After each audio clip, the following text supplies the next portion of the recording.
Troisième vidéo, donc exemple 1. Le périmètre d'un octogone est 64 cm.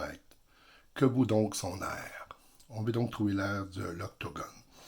Alors, je commence par préciser que l'octogone, nécessairement, c'est 8 côtés.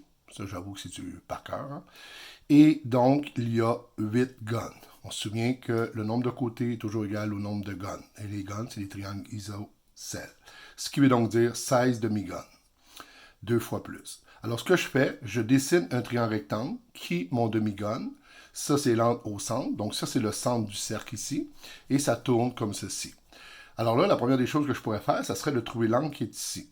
Comment je vais faire? Je sais qu'un angle, un tour complet serait 360 degrés, mais j'ai 16 demi-gones. J'ai donc 22,5 degrés. Je viens de placer ici.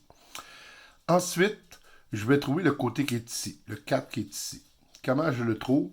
Le 4 qui est ici, c'est en réalité, on sait que pour faire le tour au complet, le côté au complet du demi-gone serait, il y en aurait 8.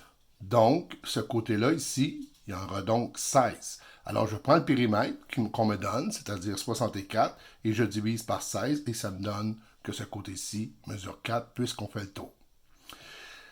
Ensuite, je vais trouver le 9,6 qui est ici. Pourquoi? Parce que pour trouver l'aire du pentagone, on va trouver l'aire du triangle rectangle ici. Donc, on sait que c'est base fois hauteur divisé par 2. J'ai tout besoin de trouver ce côté-là.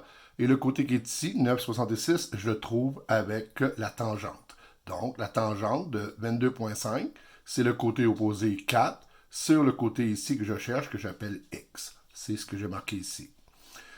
Maintenant, si on isole x, on arrive que x est 4 sur tangente de 22,5 et j'arrive à 9,66. Donc, je mets 9,66 ici.